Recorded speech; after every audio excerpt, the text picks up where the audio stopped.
Audiobooks full length, your favorite audiobooks for sleeping and relaxing, starts now. The Last President by Ingersoll Lockwood. Chapter 1. That was a terrible night for the great city of New York. The night of Tuesday, November 3rd, 1896. The city staggered under the blow like a huge ocean liner which plunges, full speed, with terrific crash into a mighty iceberg, and recoils shattered and trembling like an aspen. The people were gathered, light-hearted and confident, at the evening meal when the news burst upon them. It was like a thunder bolt out of an azure sky. Altgeld holds Illinois hard and fast in the Democratic line. This elects Bryan President of the United States. Strange to say, the people in the upper portion of the city made no movement to rush out of their houses and collect in the public squares, although the night was clear and beautiful.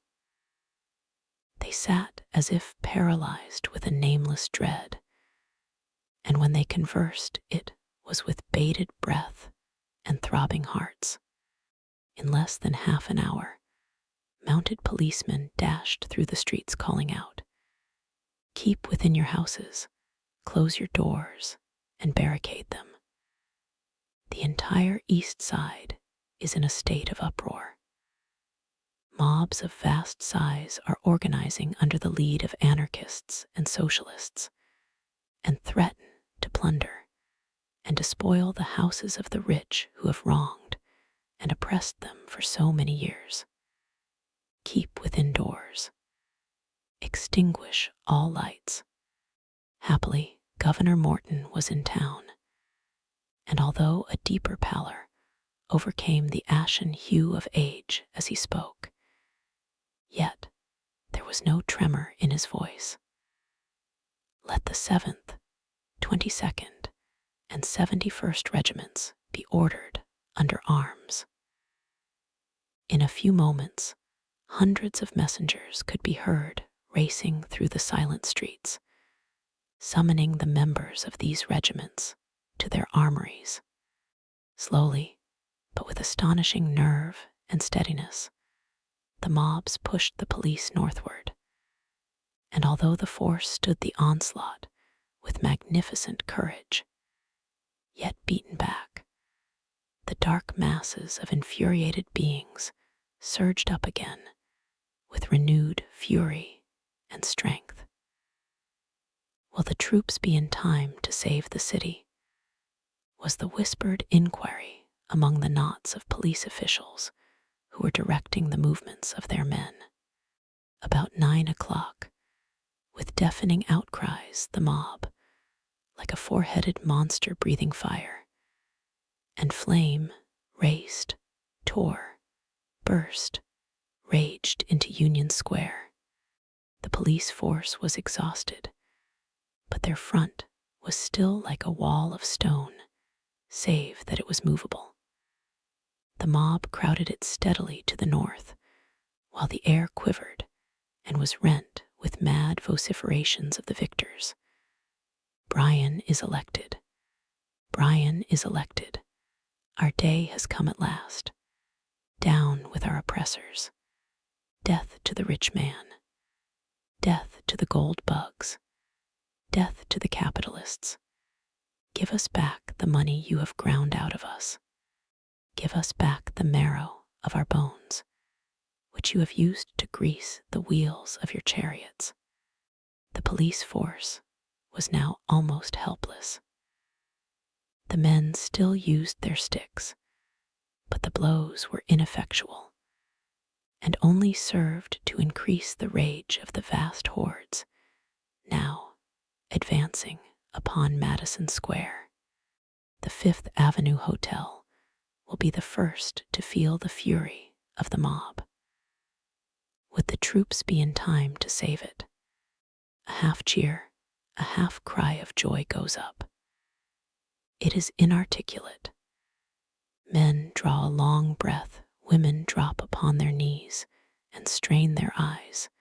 They can hear something, but they cannot see as yet, for the gas houses and electric plants had been destroyed by the mob early in the evening.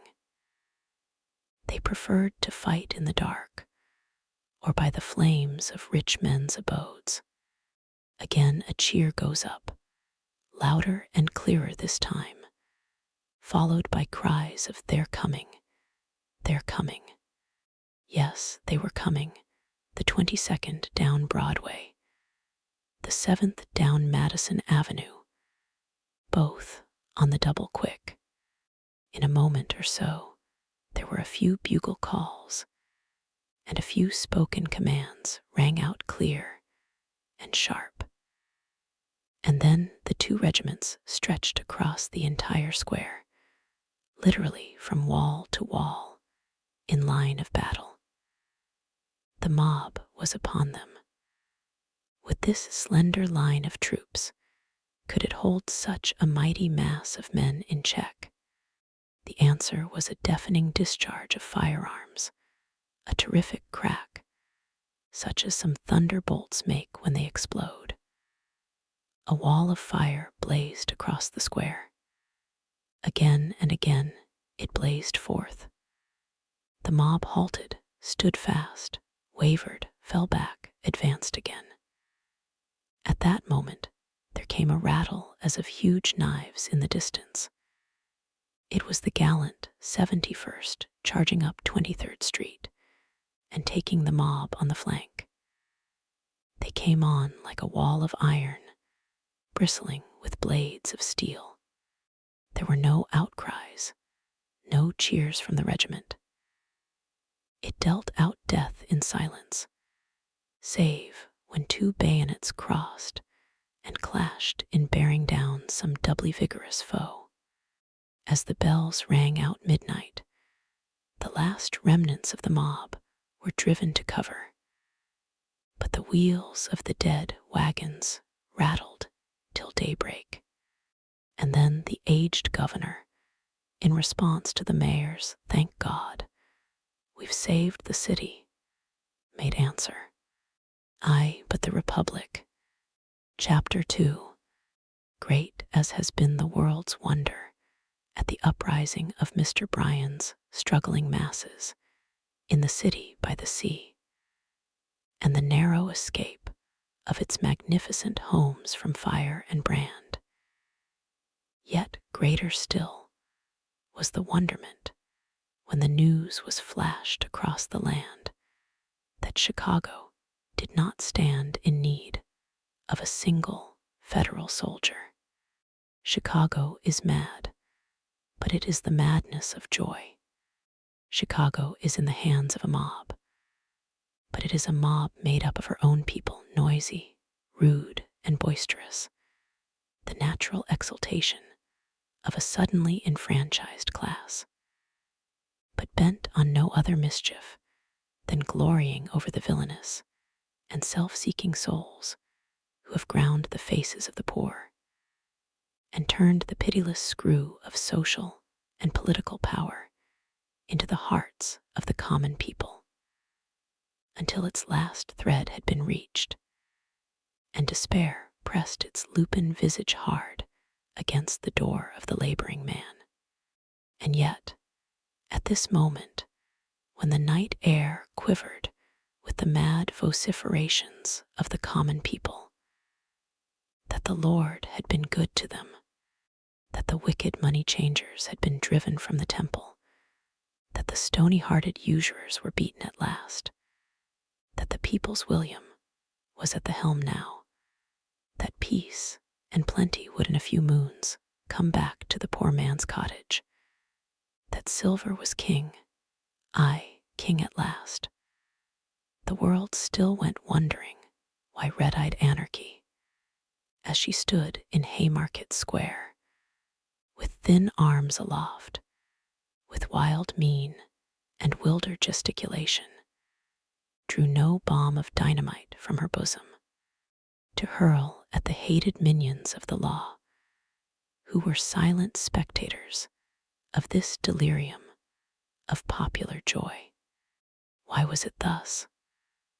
Look, and you shall know why white-robed peace kept step with this turbulent band and turned its thought from red-handed pillage. He was there, the master spirit to hold them in leash. He, and he alone, had lifted Brian to his great eminence. Without these 24 electoral votes, Brian had been doomed, hopelessly doomed. He, and he alone, held the great commonwealth of the West hard and fast in the democratic line. Hence he came as conqueror, as kingmaker, and the very walls of the sky-touching edifices trembled as he was dragged through the crowded streets by this orderly mob.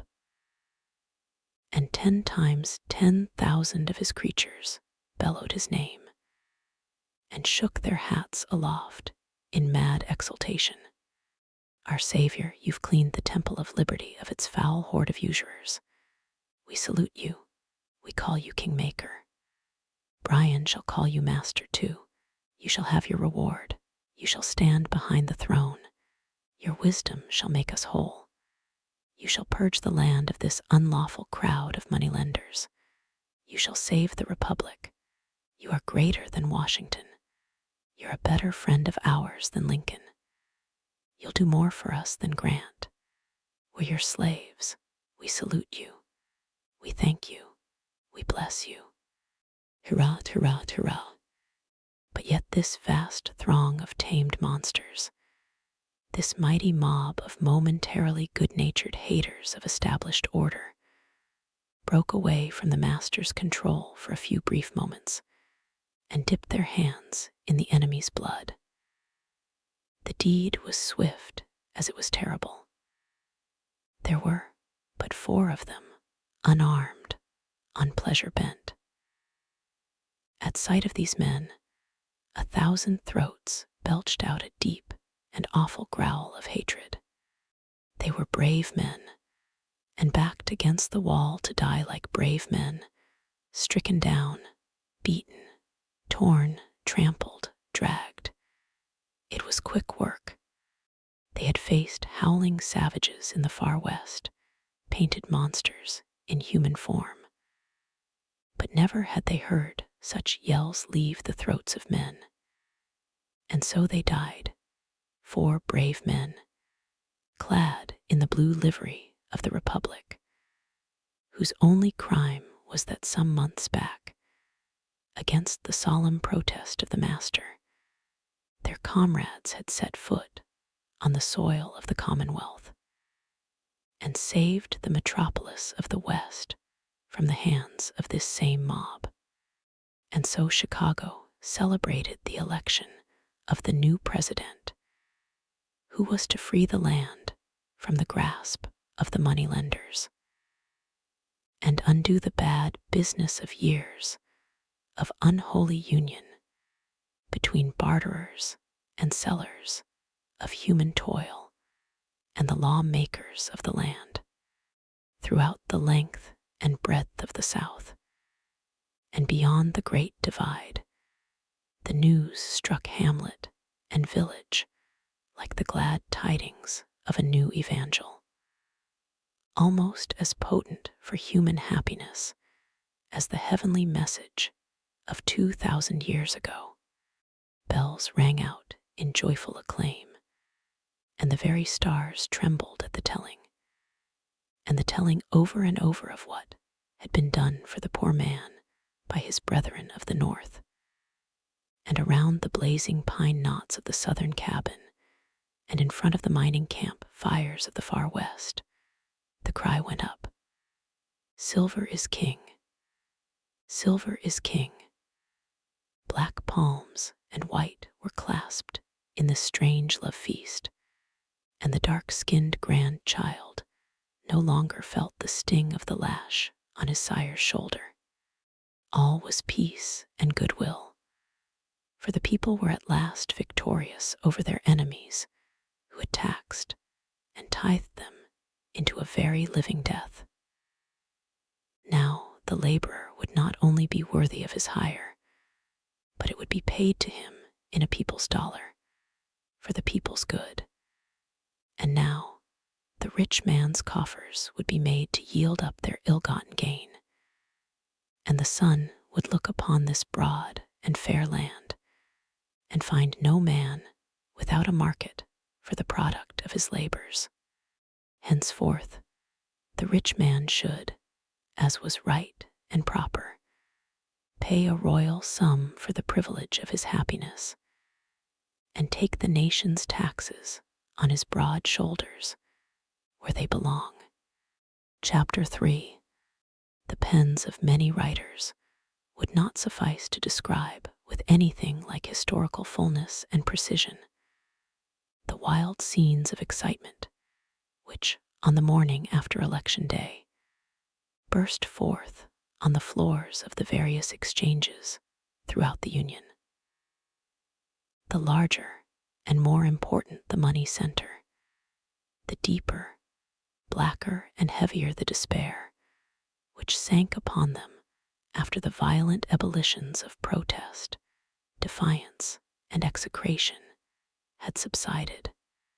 With some, it seemed that visions of their swift but sure impoverishment only served to transform the dark and dismal drama of revolution and disintegration into a side-splitting farce, and they greeted the prospective loss of their millions with loud guffaws and indescribable antics of horseplay and unseemly mirth. As the day wore on, the news became worse and worse.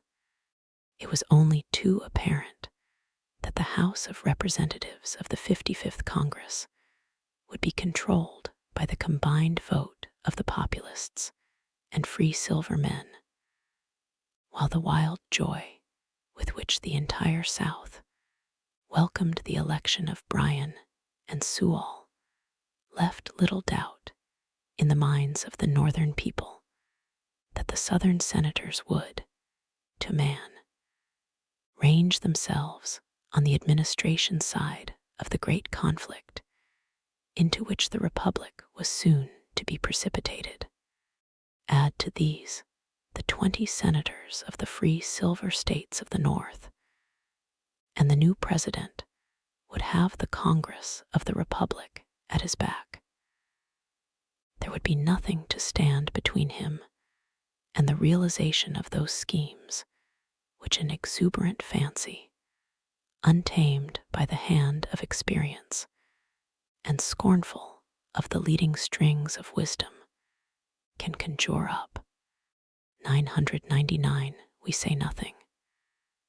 Nay, not so, for the Supreme Court was still there.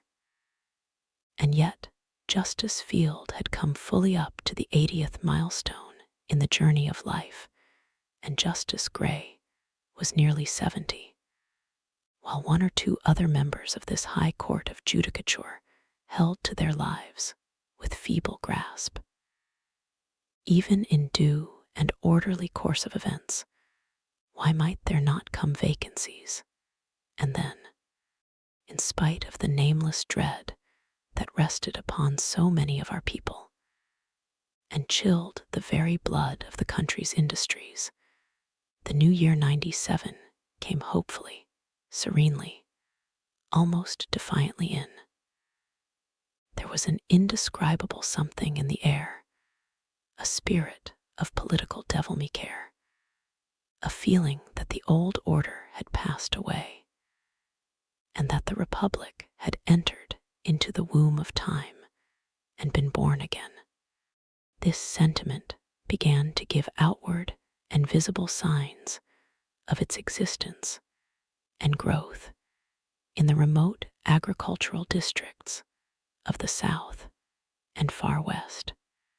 They threw aside their working implements, loitered about, gathered in groups, and the words Washington, White House, Silver, Bryan, offices 2-for-1.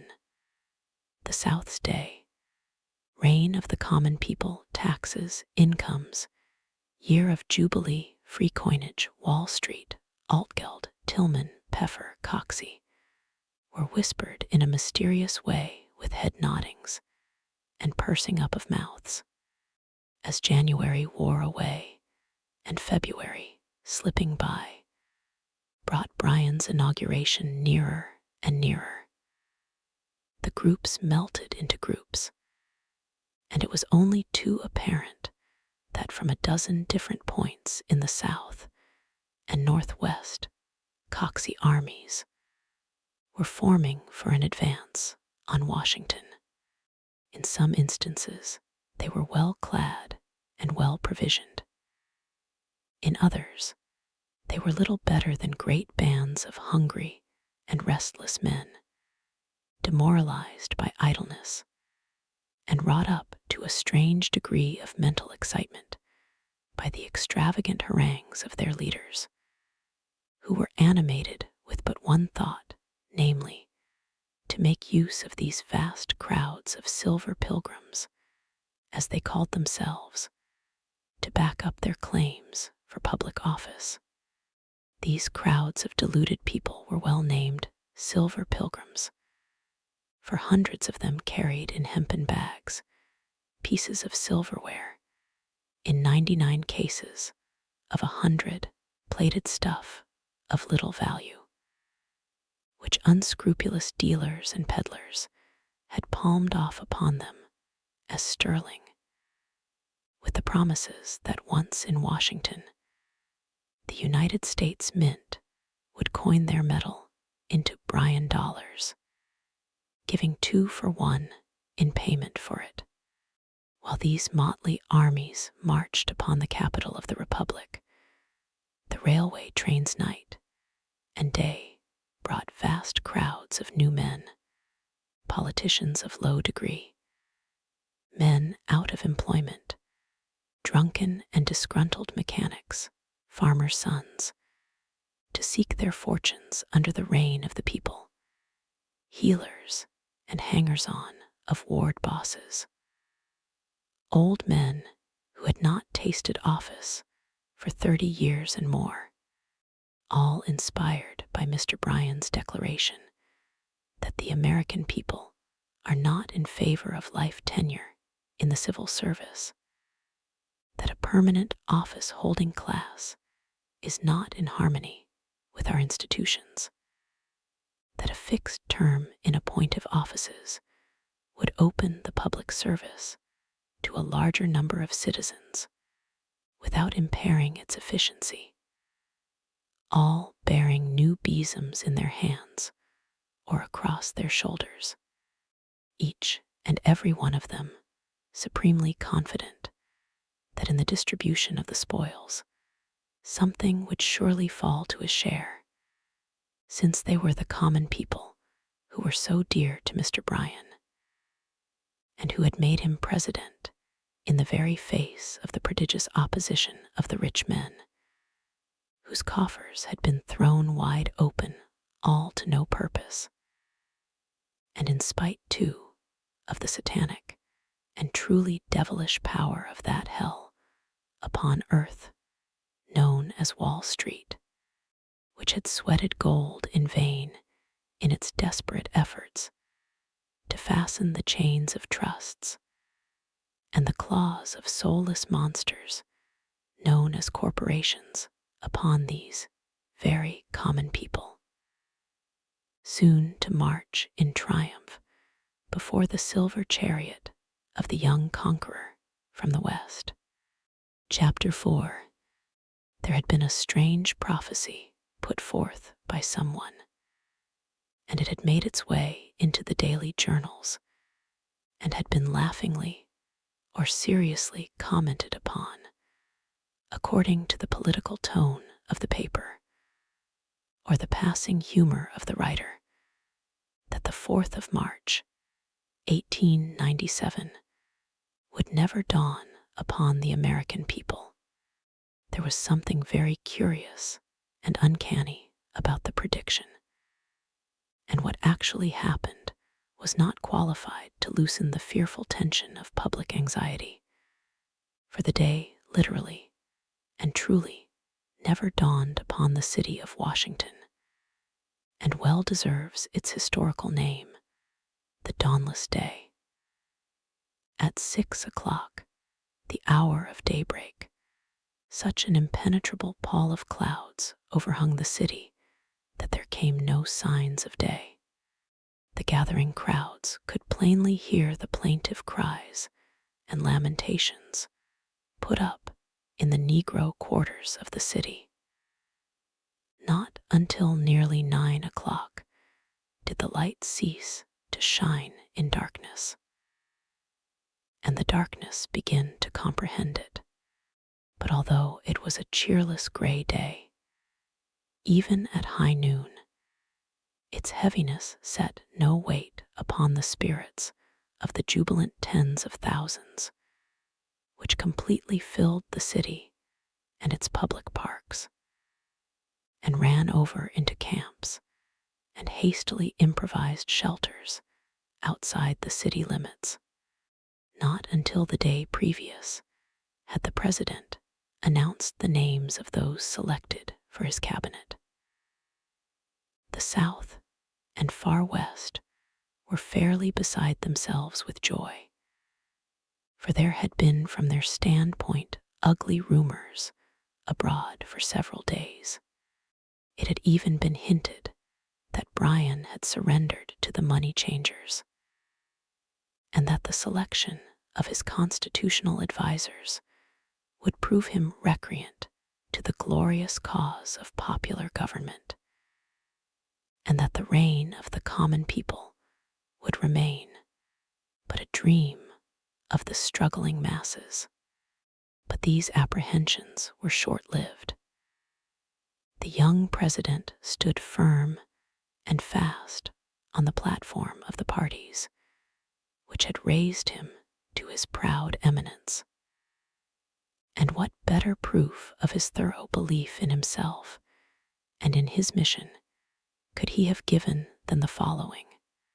Secretary of State William M. Stewart of Nevada, Secretary of Treasury Richard P. Bland of Missouri, Secretary of War John P. Altgeld of Illinois, Attorney General Roger Q. Mills of Texas, Postmaster General Henry George of New York, Secretary Navy John Gary Evans of South Carolina, Secretary Interior William A. Peffer of Kansas, Secretary Agriculture Leif Pence of Colorado. The first thing that flashed across the minds of many upon glancing over this list of names was the omission therefrom of Tillman's. What did it mean?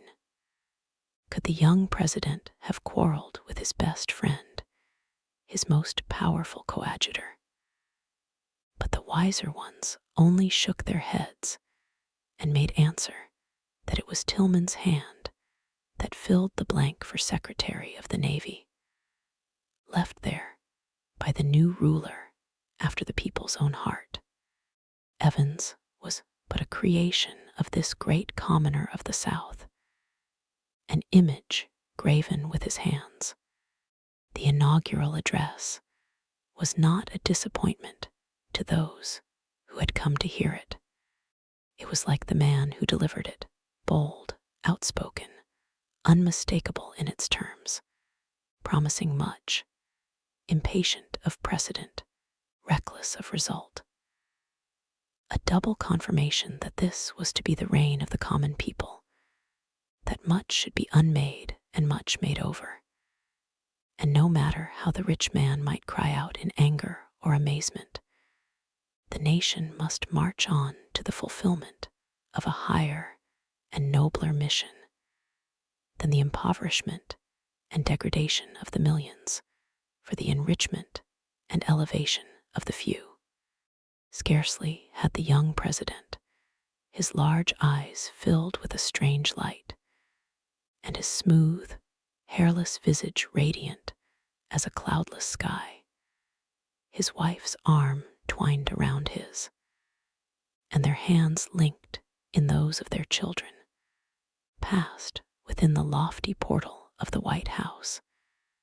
Then he threw himself into a chair and, seizing a sheet of official paper, penned the following order and directed its immediate promulgation. Executive Mansion, Washington, D.C., March 4th, 1897. Executive Order Number 1. In order that there may be immediate relief in the terrible financial depression now weighing upon our beloved country, consequent upon and resulting from the unlawful combination of capitalists and moneylenders, both in this republic and in England, and that the ruinous and inevitable progress toward a universal gold standard may be stayed, the President orders and directs the immediate abandonment of the so-called gold reserve, and that on and after the promulgation of this order, the gold and silver standard of the Constitution be resumed and strictly maintained in all the business transactions of the government.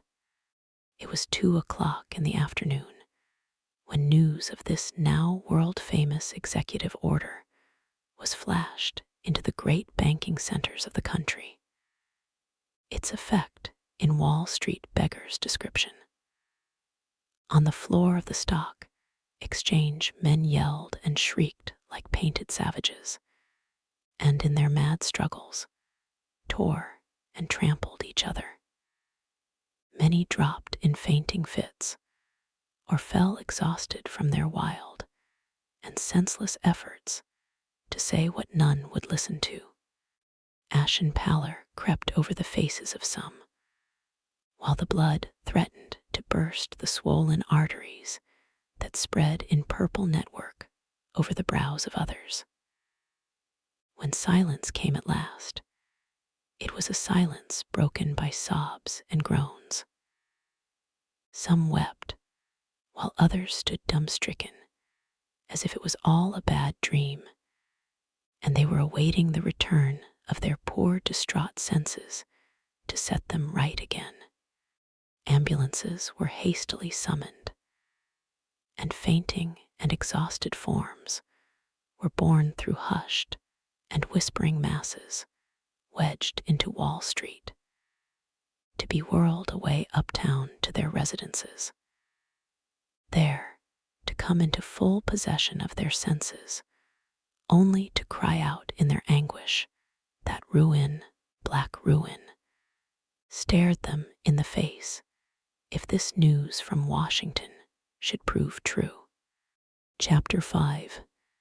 By proclamation bearing date the 5th day of March, 1897, the President summoned both houses of Congress to convene in extraordinary session for the consideration of the general welfare of the United States, and to take such action as might seem necessary and expedient to them on certain measures, which he should recommend to their consideration, measures of vital import to the welfare and happiness of the people, if not to the very existence of the Union, and the continuance of their enjoyment of the liberties achieved by the fathers of the Republic. While awaiting the day set for the coming together of the Congress, the great friend of the common people came suddenly face to face with the first serious business of his administration. 50,000 people tramped the streets of Washington without bread or shelter. Many had come in quest of office, lured on by the solemn pronouncement of their candidate that there should be at once a clean sweep of these barnacles of the ship of state, and so complete had been their confidence in their glorious young captain, that they had literally failed to provide themselves with either purse or script or shoes, and now stood hungry and footsore at his gate, begging for a crust of bread. But most of those making up this vast multitude were the unarmed warriors of peaceful armies, like the one once led by the redoubtable Coxey, decoyed from farm and hamlet and plantation by some nameless longing to go forth, to stand in the presence of this new savior of society, whose advent to power was to bring them double pay for all their toil. While on the march all had gone well, for their brethren had opened their hearts and their houses as these unarmed warriors had marched with flying banners and loud huzzas through the various towns on the route. But now the holiday was over. They were far from their homes. They were in danger of perishing from hunger. What was to be done? "They are our people," said the president. "Their love of country has undone them. The nation must not let them suffer, for they are its hope and its shield in the hour of war, and its glory and its refuge in times of peace. They are the common people for whose benefit this republic was established. The kings of the earth may desert them. I never shall."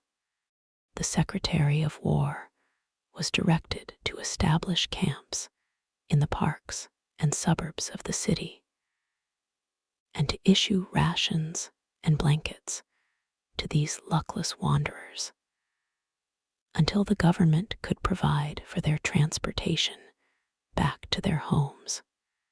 On Monday, March 15th, the president received the usual notification from both houses of Congress that they had organized and were ready for the consideration of such measures as he might choose to recommend for their action.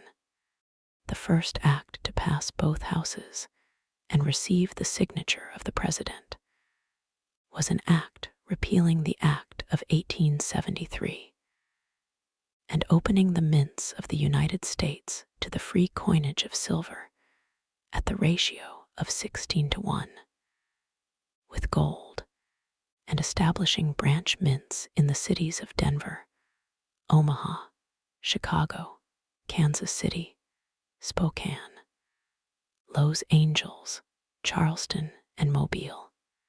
The announcement that reparation had thus been made to the people for the crime of 1873 was received with loud cheering on the floors and in the galleries of both houses, and the great North heard these cheers and trembled. The next measure of great public import brought before the House was an act to provide additional revenue by levying a tax upon the incomes, substantially on the lines laid down by the legislation of 1894. The Republican senators strove to make some show of resistance to this measure, but so solid were the administration ranks that they only succeeded in delaying it for a few weeks.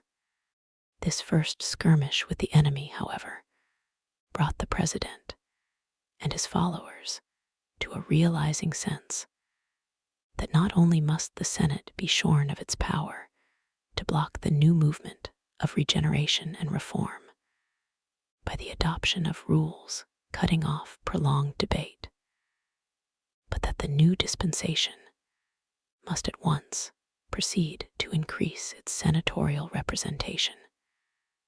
For who could tell what moment some one of the northern silver states might not slip away from its allegiance to the friend of the common people?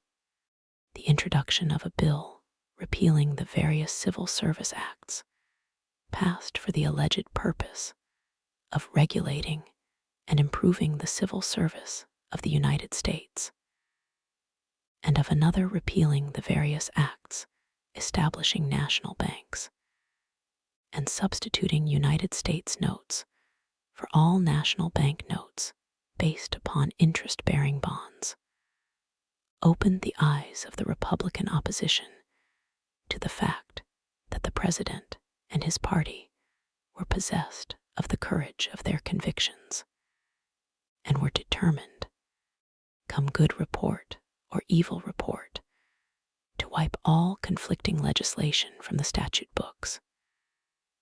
The battle in the Senate now took on a spirit of extreme acrimony, scenes not witnessed since the days of slavery were of daily occurrence on the floors of both the House and the Senate. Threats of secession came openly from the North, only to be met with the jeers and laughter of the silver and populist members. "We're in the saddle at last," exclaimed a Southern member, "and we intend to ride on to victory."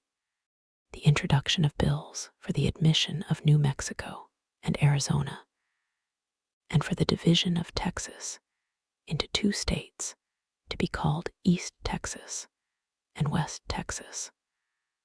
Although each of these measures was strictly within the letter of the Constitution, fell among the members of the Republican opposition like a torch in a house of tinder. There was fire at once, and the blaze of party spirit leapt to such dangerous heights that the whole nation looked on in consternation. Was the Union about to go up in a great conflagration and leave behind it but the ashes and charred pedestals of its greatness? "We are the people," wrote the President in lines of dignity and calmness. "We are the people, and what we do under the holy sanction of law, and there is no one so powerful or so bold as to dare to say, we do not do well in lifting off the nation's shoulders the grievous and unlawful burdens which preceding Congresses have placed upon them." And so the long session of the 55th Congress was entered upon, fated to last through summer heat and autumn chill, and until winter came again, and the Constitution itself set limits to its lasting.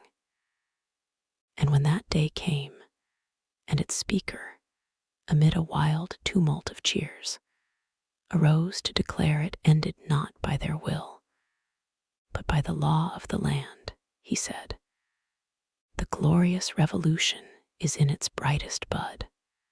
Since the President called upon us to convene in last March, we have with the strong blade of public indignation, and with a full sense of our responsibility, erased from the statute books the marks of our country's shame and our people's subjugation. Liberty cannot die. There remains much to be done in the way of building up. Let us take heart and push on.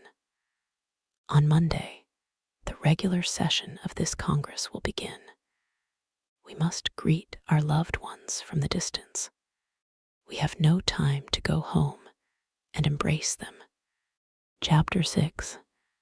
When a Republican member of the House arose to move the usual adjournment for the holidays, there was a storm of hisses and cries of "No, no," said the leader of the House, amid deafening plaudits.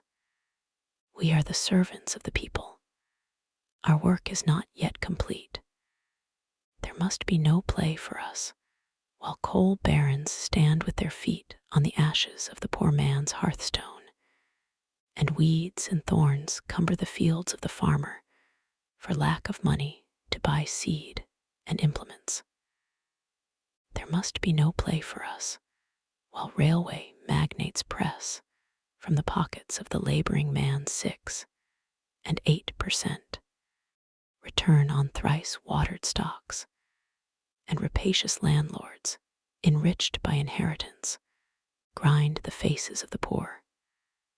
There must be no play for us, while enemies of the humankind are, by means of trust and combination and corners, engaged in drawing their unholy millions from the very lifeblood of the nation, paralyzing its best efforts, and setting the blight of intemperance and indifference upon it, by making life but one long struggle for existence, without a gleam of rest and comfort in old age. No, Mr. Speaker, we must not adjourn, but by our efforts in these halls of legislation, let the nation know that we are at work for its emancipation. And by these means, let the monopolists and money changers be brought to a realizing sense that the reign of the common people has really been entered upon. And then the bells will ring out a happier, gladder new year than has ever dawned upon this republic. The opposition fairly quailed before the vigor and earnestness of the new dispensation. There were soon before the House, and pressed well on toward final passage, a number of important measures, calculated to awaken an intense feeling of enthusiasm among the working classes. Among these was an act establishing a loan commission for the loaning of certain moneys of the United States to farmers and planters without interest, an act for the establishment of a permanent Department of Public Works, its head to be styled Secretary of Public Works, rank as a cabinet officer, and supervise the expenditure of all public moneys for the construction of public buildings and the improvement of rivers and harbors, an act making it a felony, punishable with imprisonment for life, for any citizen or combination of citizens to enter into any trust or agreement to stifle, suppress, or in any way interfere with full, open, and fair competition in trade and manufacture among the states, or to make use of any interstate railroads, waterways, or canals for the transportation of any food products or goods, wares, or merchandise which may have been cornered, stored, or withheld with a view to enhance the value thereof. And most important of all, a preliminary act having for its object the appointment of commissioners for the purchase by the federal government of all interstate railway and telegraph lines, and in the meantime, the strict regulation of all fares and charges by a government commission, from whose established schedules there shall be no appeal.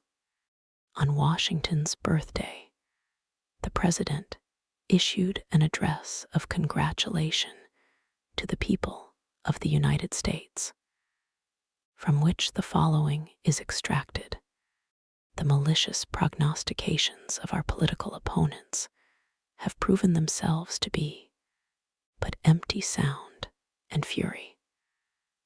Although not quite 1 year has elapsed since I, agreeable to your mandate, restored to you the money of the Constitution, yet from every section of our Union comes the glad tidings of renewed activity and prosperity. The working man no longer sits cold and hungry beside a cheerless hearthstone. The farmer has taken heart and resumed work. The wheels of the factory are in motion again. The shops and stores of the legitimate dealer and trader are full of bustle and action. There is content everywhere, save in the counting room of the money changer, for which thank God and the common people of this republic. The free coinage of that metal which the Creator, in his wisdom, stored with so lavish a hand in the subterranean vaults of our glorious mountain ranges, has proven a rich and manifold blessing for our people. It is in every sense of the word the people's money, and already the envious world looks on in amazement that we have shown our ability to do without foreign cooperation.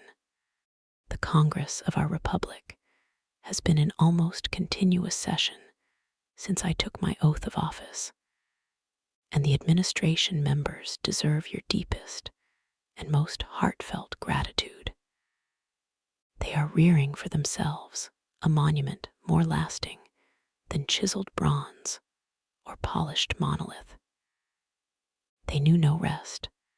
They asked for no respite from their labors, until, at my earnest request, they adjourned over to join their fellow citizens in the observance of this sacred anniversary. Fellow citizens, remember the bonds which a wicked and selfish class of usurers and speculators fastened upon you. And on this anniversary of the birth of the Father of our country, let us renew our pledges to undo completely and absolutely their infamous work. And in public assembly and family circle, let us by new vows confirm our love of right and justice, so that the great gain may not slip away from us, but go on increasing so long as the statute books contain a single trace of the record of our enslavement. As for me, I have but one ambition, and that is to deserve so well of you that, when you come to write my epitaph, you set beneath my name the single line, "Here lies a friend of the common people." Chapter 7. This first year of the Silver administration was scarcely rounded up, ere there began to be ugly rumors that the government was no longer able to hold the white metal at a parity with gold. "It is the work of Wall Street," cried the friends of the president. But wiser heads were shaken in contradiction, for they had watched the sowing of the wind of unreason, and knew only too well that the whirlwind of folly must be reaped in due season. The country had been literally submerged by a silver flood, which had poured its argent waves into every nook and cranny of the Republic, stimulating human endeavor to most unnatural and harmful vigor. Mad speculation stalked over the land. People sold what they should have clung to and bought what they did not need. Manufacturers heaped up goods for which there was no demand, and farmers plowed where they had not drained and drained where they were never fated to plow. The small dealer enlarged his business with more haste than judgment, and the widow drew her mite from the bank of savings to buy land on which she was destined never to set foot. The spirit of greed and gain lodged in every mind, and the common people, with a mad eagerness, loosened the strings of their leather purses to cast their hard-earned savings into wild schemes of profit. Every scrap and bit of the white metal that they could lay their hands upon, spoons hallowed by the touch of lips long since closed in death, and cups and tankards from which grandsires had drunken were bundled away to the mints to be coined into people's dollars. At the very first rumor of the slipping away of this trusted coin from its parity with gold, there was a fearful awakening. like the start and the gasp of the miser, who sees his hoarded treasure melting away from before his eyes, and he not able to reach out and stay its going. Protest and expostulation first, then came groans and prayers, from which there was an easy road to curses. The working man threw off his cap and apron to rush upon the public square and demand his rights. Mobs ran together, processions formed, deputations hurried off to Washington, not on foot like the Coxey army, but on the swift wings of the limited express. The common people were admitted to the bar of the House, their plaints patiently listened to, and reparation promised. Bills for increased revenue were hurriedly introduced, and new taxes were loaded upon the broad shoulders of the millionaires of the nation. Taxes on checks, taxes on certificates of incorporation, taxes on deeds and mortgages, taxes on pleasure yachts, taxes on private parks and placences, taxes on wills of all property above $5,000 in value, taxes on all gifts of realty for and in consideration of natural love and affection, taxes on all passage tickets to foreign lands, and double taxes on the estates of all absentees on and after the lapse of 6 months. There was a doubling up too of the tariff on all important luxuries. For as was said on the floor of Congress, if the silks and satins of American looms and the wines and tobacco of native growth are not good enough for my Lord of Wall Street, let him pay the difference and thank heaven that he can get them at that price. To quiet the murmurs of the good people of the land, additional millions were placed to the credit of the Department of Public Works, and harbors were dredged out in 1 month only to fill up in the next, and new systems of improvement of interstate waterways were entered upon on a scale of magnitude hitherto undreamt of. The commissioners for the distribution of public moneys to farmers so impoverished as to be unable to work their lands were kept busy in placing peffer loans where the need of them seemed to be the greatest, and to put a stop to the nefarious doings of money changers and traders in the misfortunes of the people. A statute was enacted making it a felony punishable with imprisonment for life for any person or corporate body to buy and sell government bonds or public funds, or deal in them with a view to draw gain or profit from their rise and fall in value. But try never so hard, the government found itself powerless to check the slow but steady decline in value of the people's dollar. By midsummer, it had fallen to 43 cents, and ere the fair Northland had wrapped itself, like a scornful beauty, in its autumn mantle of gold, the fondly trusted coin had sunk to exactly 1/3 of the value of a standard gold dollar. People carried baskets in their arms, filled with the now discredited coin, when they went abroad to pay a debt or make purchase of the necessaries of life. Huge sacks of the white metal were flung at the door of the mortgagee when discharge was sought for a few $1,000s.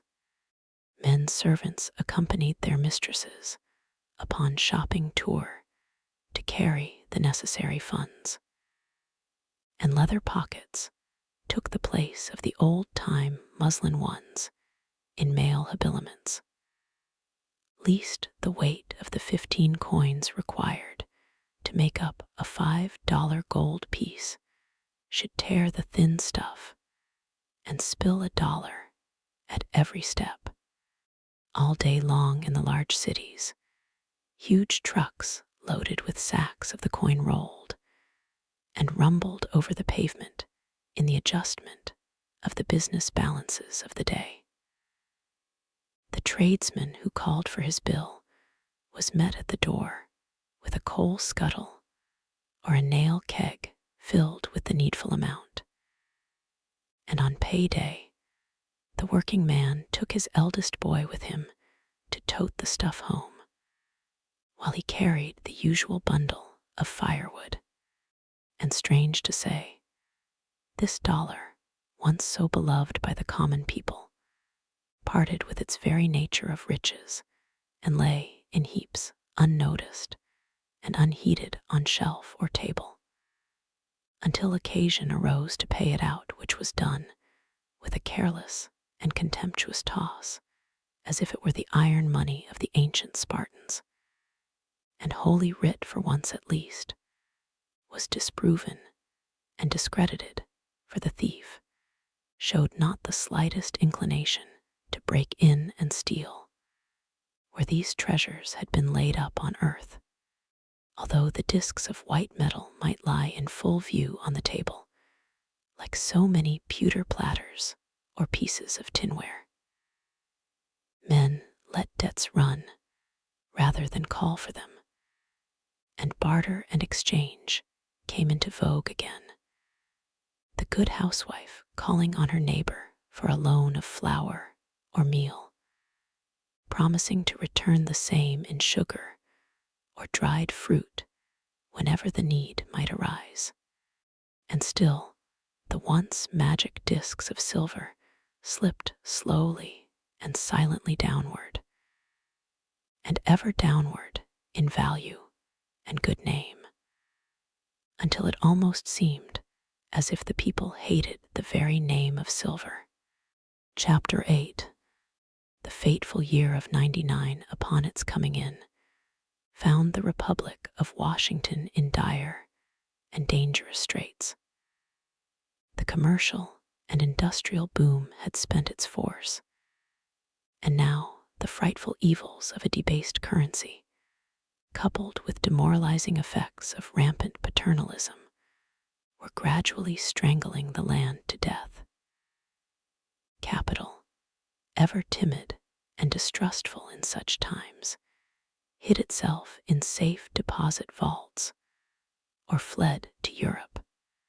Labor, although really hard-pressed and lacking the very necessities of life, was loud-mouthed and defiant. Socialism and anarchism found willing ears into which to pour their burning words of hatred and malevolence, and the consequence was that serious rioting broke out in the larger cities of the North, often taxing the capacities of the local authorities to the utmost. It was bruited abroad that violent dissensions had arisen in the cabinet, the young president giving signs of a marked change of mind, and like many a man who has appealed to the darker passions of the human heart, he seemed almost ready to exclaim, "I stand alone. The spirits I have called up are no longer obedient to me. My country, oh my country, how willingly would I give my life for thee, if by such a sacrifice I could restore thee to thy old-time prosperity." For the first, he began to realize what an intense spirit of sectionalism had entered into this revolutionary propaganda. He spoke of his fears to none save to his wise and prudent helpmate. "I trust you, beloved," she whispered, as she pressed the broad, strong hands that held her enclasped. "Ay, dear one, but does my country, came in almost a groan from the lips of the youthful ruler. Most evident was it that thus far the South had been the great gainer in this struggle for power. She had increased her strength in the Senate by 6 votes. She had regained her old-time prestige in the House. One of her most trusted sons was in the Speaker's chair, while another brilliant Southron led the administration forces on the floor. Born as she was for the brilliant exercise of intellectual vigor, the South was of that strain of blood which knows how to wear the kingly graces of power so as best to impress the common people. Many of the men of the North had been charmed and fascinated by this natural pomp and inborn demeanor of greatness, and had yielded to it. Not a month had gone by that this now dominant section had not made some new demand upon the country at large. Early in the session, at its request, the internal revenue tax, which had rested so long upon the tobacco crop of the South, and poured so many millions of revenue into the national treasury, was wiped from the statute books with but a feeble protest from the North. But now the country was thrown into a state bordering upon frenzy by a new demand, which, although couched in calm and decorous terms, nay, almost in the guise of a petition for long-delayed justice to hard-pressed and suffering brethren, had about it a suppressed, yet unmistakable tone of conscious power and imperiousness, which well became the leader who spoke for that glorious Southland to which this Union owes so much of its greatness and its prestige.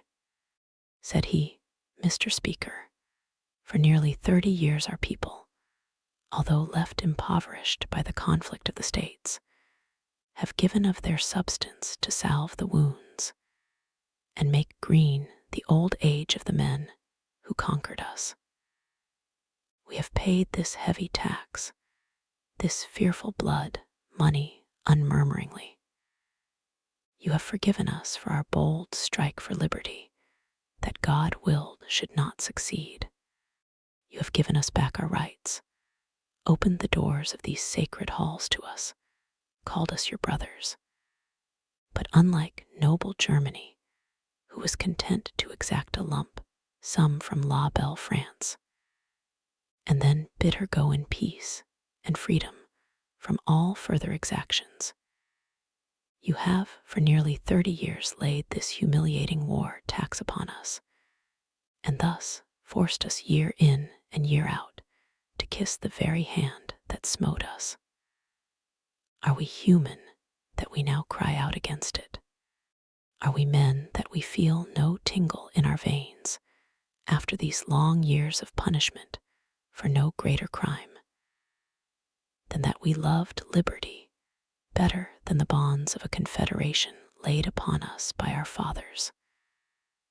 We appeal to you as our brothers and our countrymen. Lift this infamous tax from our land, than which your great North is 10,000 times richer. Do one of two things. Either take our aged and decrepit soldiers by the hand, and bless their last days with pensions from the treasury of our common country, for they were only wrong in that their cause failed, or remove this hated tax and make such restitution of this blood money as shall seem just and equitable to your soberer and better judgment. To say that this speech, of which the foregoing is but a brief extract, threw both houses of Congress into most violent disorder, but faintly describes its effect. Cries of treason, treason, went up, blows were exchanged, and hand-to-hand struggles took place in the galleries, followed by the flash of the dread Bowie and the crack of the ready pistol. The Republic was shaken to its very foundations. Throughout the North, there was but a repetition of the scenes that followed the firing upon Sumter. Public meetings were held, and resolutions passed calling upon the government to concentrate troops in and about Washington and prepare for the suppression of a second rebellion.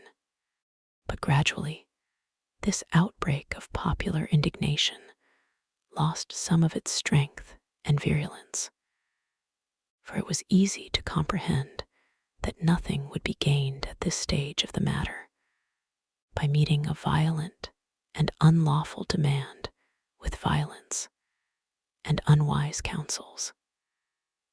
Besides, what was it anyway but the idle threat of a certain clique of unscrupulous politicians? The Republic stood upon too firm a foundation to be shaken by mere appeals to the passions of the hour. To commit treason against our country called for an overt act. What had it to dread from the mere oratorical flash of a passing storm of feeling? It is hard to say what the young president thought of these scenes in Congress. So pale had he grown of late that a little more of pallor would pass unnoted. But those who were wont to look upon his face in these troublous times report that in the short space of a few days the lines in his countenance deepened perceptibly, and that a firmer and stronger expression of willpower lurked in the corners of his wide mouth, overhung his square and massive chin, and accentuated the vibrations of his wide-opened nostrils. He was under a terrible strain. When he had caught up the scepter of power, it seemed a mere bauble in his strong grasp, but now it had grown strangely heavy, and there was a mysterious pricking at his brow, as if that crown of thorns which he had not willed should be set upon the heads of others were being pressed down with cruel hands upon his own. Chapter 9. When the last embers of the great conflagration of the rebellion had been smothered out with tears for the lost cause, a prophecy had gone up that the mighty North, rich with 100 great cities and strong in the conscious power of its wide empire, would be the next to raise the standard of rebellion against the federal government. But that prophet was without honor in his own land, and none had paid heed to his seemingly wild words. Yet now, this same mighty North sat there in her grief and anxiety, with her face turned southward, and her ear strained to catch the whispers that were in the air. Had not the scepter of power passed from her hand forever? Was not the revolution complete? Were not the populists and their allies firmly seated in the halls of Congress? Had not the Supreme Court been rendered powerless for good by packing it with the most uncompromising adherents of the new political faith? Had not the very nature of the federal government undergone a change? Was not paternalism rampant? Was not socialism on the increase? Were there not everywhere evidences of an intense hatred of the North and a firm determination to throw the whole burden of taxation upon the shoulders of the rich man, in order that the surplus revenues of the government might be distributed among those who constitute the common people? How could this section of the Union ever hope to make head against the South, united, as it now was, with the rapidly growing states of the Northwest? Could the magnificent cities of the North content themselves to march at the tail of Tillman's and Pepper's chariots. Had not the South a firm hold of the Senate? Where was there a ray of hope that the North could ever again regain its lost power? And could it for a single moment think of entrusting its vast interests to the hands of a people differing with them on every important question of statecraft, pledged to a policy that could not be otherwise than ruinous to the welfare of the grand commonwealths of the middle and eastern sections of the Union, and their sister states this side of the Mississippi? It were madness to think of it. The plunge must be taken. The declaration must be made. There was no other alternative save abject submission to the chieftains of the new dispensation, and the complete transformation of that vast social and political system vaguely called the North. But this revolution within a revolution would be a bloodless one, for there could be no thought of coercion, no serious notion of checking such a mighty movement. It would be in reality the true republic purging itself of a dangerous malady, sloughing off a diseased and gangrened member, no more, no less. Already this mighty movement of withdrawals from the whitenage mode of the Union was in the air. People spoke of it in a whisper, or with bated breath, but as they turned it over and over in their minds, it took on shape and form and force, till at last it burst into life and action like Minerva from Jupiter's brain, full-fledged, full-armed, full-voiced, and full-hearted. Really, why would it not be all for the best that this mighty empire, rapidly growing so vast and unwieldy as to be only with the greatest difficulty governable from a single center, should be split into 3 parts, Eastern, Southern, and Western? Now that it may be done without dangerous jar or friction, the 3 republics could be federated for purposes offensive and defensive. And until these great and radical changes could be brought about, there would be no great difficulty in devising living terms. For immediately upon the declaration of dissolution, each state would become repossessed of the sovereign powers which it had delegated to the federal government. Meanwhile, the fateful year '99 went onward toward its close. The whole land seemed stricken with paralysis, so far as the various industries were concerned. But, as it is wont to be in such times, men's minds were supernaturally active. The days were passed in the reading of public prints, or in passing in review the weighty events of the hour. The North was only waiting for an opportunity to act. But the question that perplexed the wisest heads was, how and when shall the declaration of dissolution be made? And how soon thereafter shall the North and the states in sympathy with her withdraw from the Union, and declare to the world their intention to set up a republic of their own, with the mighty metropolis of New York as its social, political, and commercial center and capital? As it came to pass, the North had not long to wait. The 56th Congress, soon to convene in regular session in the city of Washington, was even more populistic and socialistic than its famous predecessor, which had wrought such wonderful changes in the law of the land, showing no respect for precedent, no reverence for the old order of things. Hence All eyes were fixed upon the capital of the nation.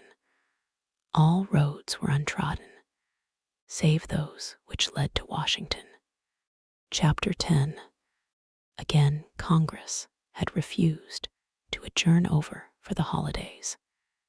The leaders of the administration forces were unwilling to close their eyes, even for needful sleep, and went about pale and haggard, startled at every word and gesture of the opposition, like true conspirators, as they were, for the federal troops had been almost to a man quietly removed from the Capitol and its vicinage, lest the president, in a moment of weakness, might do or suffer to be done some act unfriendly to the reign of the common people. Strange as it may seem, there had been very little note taken by the country at large of the introduction, at the opening of the session, of an act to extend the pension system of the United States to the soldiers of the Confederate armies, and for covering back into the various treasuries of certain states of the Union such portions of internal revenue taxes collected since the readmission of said states to the federal Congress, as may be determined by commissioners duly appointed under said act. Was it the calm of despair, the stolidity of desperation, or the cool and restrained energy of a noble and refined courage? The introduction of the act, however, had one effect. It set in motion toward the national capital mighty streams of humanity, not of wild-eyed fanatics or unshaven and unkempt politicasters and Bezonians, but of soberly clad citizens with a businesslike air about them, evidently men who knew how to earn more than enough for a living, men who paid their taxes and had a right to take a look at the public servants if desire so moved them. But very plain was it that the mightier stream flowed in from the south, and those who remembered the capital in antebellum days smiled at the old familiar sight, the clean-shaven faces, the long hair thrown carelessly back under the broad brim felts, the half-unbuttoned waistcoats and turned-down collars, the small feet and neatly fitting boots, the springy loping pace, the soft Negro's intonation, the long, fragrant cheroot. It was easy to pick out the man from the Northland, well clad and well groomed, as careful of his linen as a woman, prim and trim, disdainful of the picturesque felts, ever crowned with the ceremonious derby, the man of affairs, taking a businesslike view of life, but wearing for the nonce a worried look, and drawing ever and anon a deep breath. The black man, ever at the heels of his white brother, set to rule over him by an inscrutable decree of nature, came forth too in thousands, chatting and laughing gaily, careless of the why or wherefore of his white brother's deep concern, and powerless to comprehend it had he so desired. Every hour now added to the throng. The broad avenues were none too broad. The excitement increased. Men talked louder and louder. Women and children disappeared almost completely from the streets. The southern element drew more and more apart in knots and groups by itself.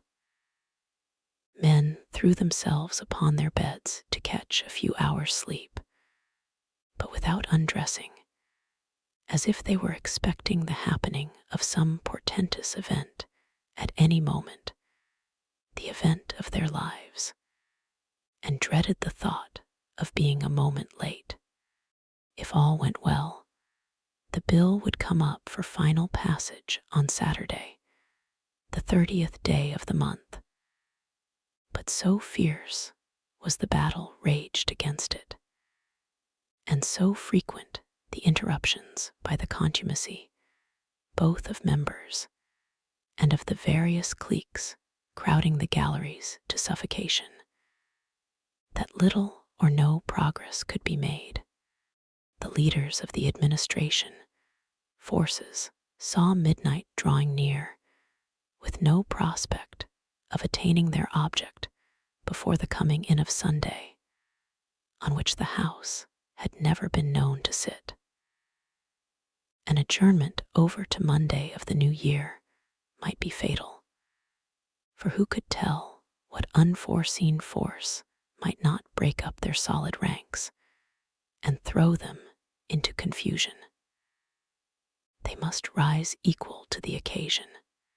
A motion was made to suspend the rules and to remain in continuous session until the business before the House was completed.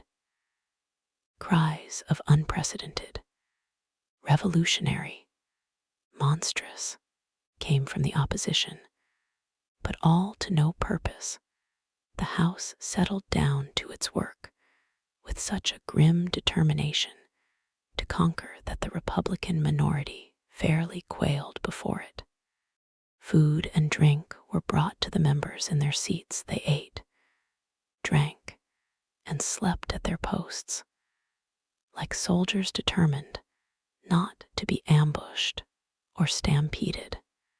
It was a strange sight, and yet an impressive one withal, a great party struggling for long-deferred rights, freemen jealous of their liberties, bound together with the steel hooks of determination that only death might break asunder. Sunday came in at last, and still the struggle went on. The people know no days when their liberties are at stake, cried the leader of the House. The Sabbath was made for man, and not man for the Sabbath. Many of the speeches delivered on that famous Sunday sounded more like the lamentations of a Jeremiah, the earnest and burning utterances of a Paul, or the scholarly and well-rounded periods of an Apollos.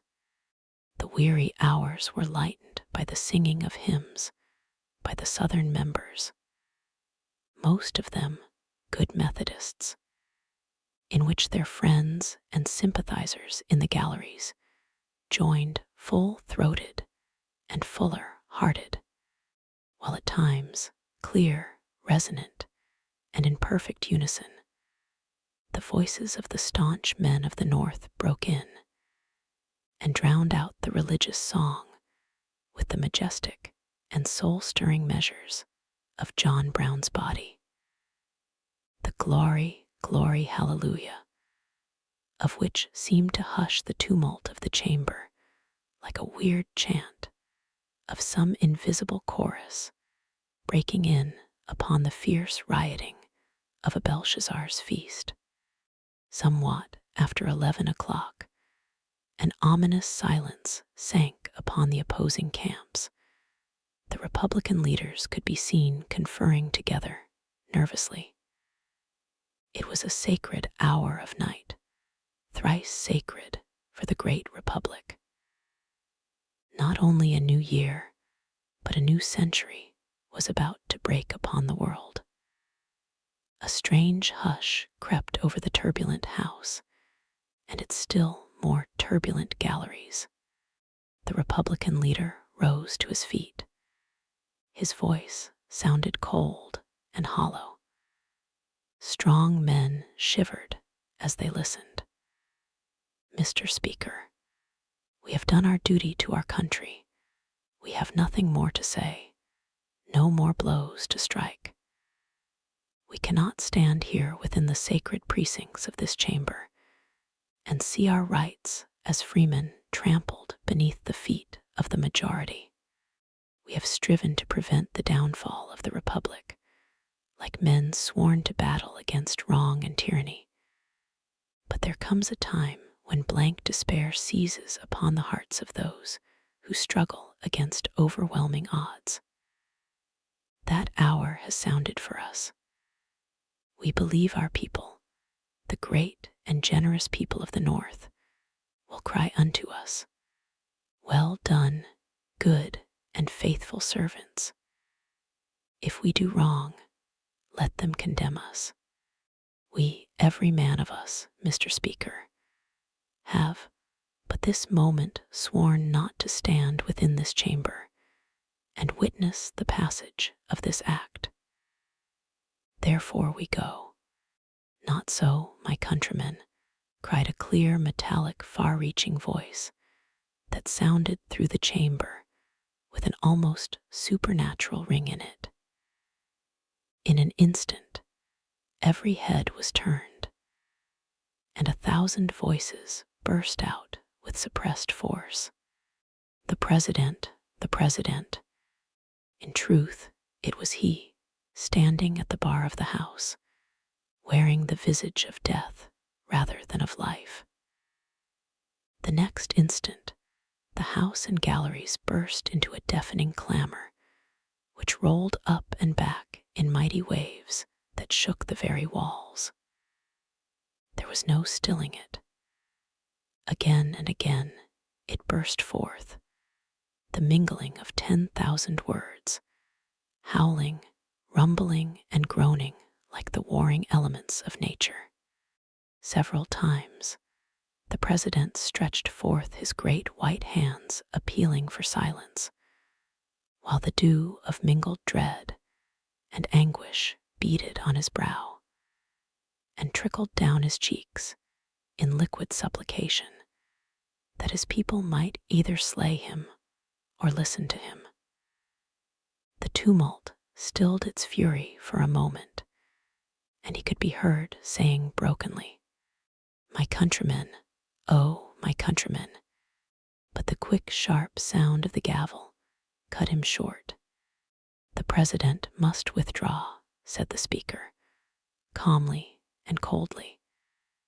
"His presence here is a menace to our free deliberation."